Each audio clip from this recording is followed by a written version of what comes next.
नमस्कार दर्शकों, आप देख रहे हैं जनमत इंडिया न्यूज और मैं हूं आपके साथ ज्योति रवल। स्वागत है आपका स्पेशल रिपोर्ट में। राजस्थान इलेक्शन 2023, राजस्थान में जाट जिसके साथ उसी की बनेगी सरकार। जाने क्या कहता है इस बार का समीकरण। राजस्थान इलेक्शन 2023, राज्य की कुल 200 विधानसभा सीटों में से 40 पर इस जाति का असर साफ दिखता है। इसलिए जाट वोटों पर मुख्य दलों बीजेपी और कांग्रेस के अलावा हनुमान बेनीवाल की आरएलपी और हरियाणा की जननायक जनता पार्टी जेजेपी की भी नजरें हैं। इस बार जाट समुदाय भी राज्य की अगली सरकार में अपनी ताकत बढ़ा चाहता है। राजस्थान इलेक्शन 2023 आजादी के 76 साल बाद भी देश का समाज और राजनीतिक जातिवाद की छाया से बाहर नहीं निकल सकी है। राजस्थान की राजनीतिक में हमेशा जाति की बड़ी भूमिका रही है। राज्य की आबादी में जाटों की हिस्सेदारी करीब 11% रही है। हमेशा की तरह इस बार के विधानसभा चुनावों में भी कृषि से जुड़े इस जाति की बड़ी भूमिका रहने की उम्मीद है। वोट बैंक के लिहाज के जाट काफी अहम है। राज्य की कुल 200 विधानसभा सीटों में से 40 पर इस जाति का असर साफ दिखता है। इसलिए जाट वोटों पर मुख्य दल बीजेपी और कांग्रेस के अलावा हनुमान बेनीवाल की आरएलपी और हरियाणा की जननायक जनता पार्टी जेजेपी की भी नजरें हैं। जाट मुख्यमंत्री चाहता है समुदाय। जाट समुदाय से कई लोगों तो इस बार किसी जाट को ही मुख्यमंत्री के रूप में देखना चाहते हैं। जयपुर में हाल में आयोजित जाट महाकुंभ में यह मांग की है। इस कार्यक्रम में सभी दलों के जाट नेता शामिल हुए। शुरू से ही जाटों का झुकाव कांग्रेस की तरफ रहा। 1950 के दशक में राजस्थान की पहली कांग्रेस सरकार ने जागीरदारी व्यवस्था खत्म कर भूमि सुधार की शुरुआत की थी। तब से जाट कांग्रेस का साथ देते रहे हैं। कांग्रेस के बड़े जाट नेताओं ने नाथूराम मिर्था, रामनिवास मिर्था, शीशराम औला और परसराम मधेरणा के नाम शामिल हैं। लेकिन कई जाट नेता खासकर युवा इस बात से नाखुश हैं कि आज तक कोई जाट राज्य का मुख्यमंत्री नहीं बना है। गहलोत पर लगा था जाट विरोधी होने का आरोप। भाजपा के जाटों का अन्याय पिछड़ी जाति ओबीसी का दर्जा देने में बड़ी भूमिका निभाने के बाद इस जाति का राजनीतिक रुझान बदला है। पूर्व प्रधानमंत्री अटल बिहारी वाजपेयी ने 1999 लोकसभा चुनावों के दौरान जाटों को ओबीसी का दर्जा देने का वादा किया था। दरअसल ओबीसी का दर्जा हासिल करने के लिए जाट 1990 के दशक से ही आंदोलन कर रहे हैं। इस अभियान में कांग्रेस के कई जाट नेता शामिल थे।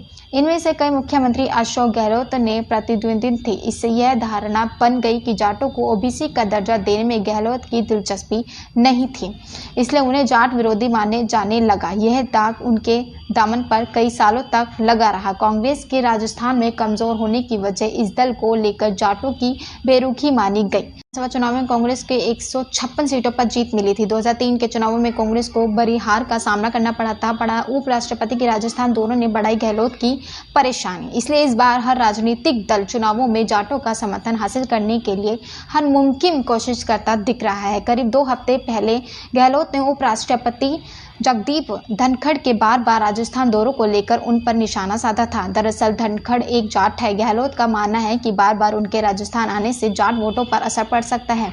इसकी वजह यह है कि अब भी गहलोत धनखड़ को भाजपा का नेता मानते हैं। एक संवैधानिक पद पर बैठे व्यक्ति के बारे में ऐसी सोच सही नहीं है।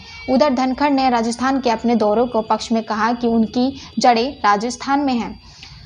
आरपीएससी में नियुक्ति पर जाट नाराज। हाल में सेना से रिटायर एक अफसर की राजस्थान पब्लिक सर्विस कमीशन में नियुक्ति को लेकर जाट समुदाय में नाराजगी देखने को मिली। रिटायर कर्नल केसरी सिंह राठौर की नियुक्ति आरपीएससी में 9 अक्टूबर को हुई। जाट नेताओं ने अपने समुदाय को लेकर सोशल मीडिया में आए उनके पोस्ट के आधार पर उन्हें पूर्वाहक से ग्रसित बताया। इस बार में राजस्थान जाट महासभा ने गवर्नर को एक पत्र भी लिखा। इसमें यह कहा गया कि राठौर की नियुक्ति से आरपीसीसी की प्रतिष्ठा को ठेस लगी है। जाटों को नाराज नहीं करना चाहते थे गहलोत।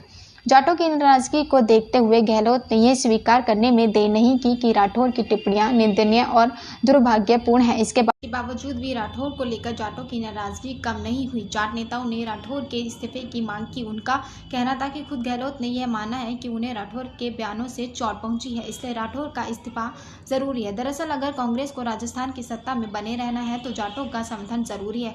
यही वजह है कि जब 2020 में भागवत के बाद सचिन पायलट को राज्य कांग्रेस अध्यक्ष के पद से हटाया गया था, तब गहलोत ने गोविंद सिंह टोटसरा को यह जिम्मेदारी दी थी कि उन्हें शेखवाटी इलाके का जाट नेता माना जाता है। भाजपा भी डाल रही है डोरे।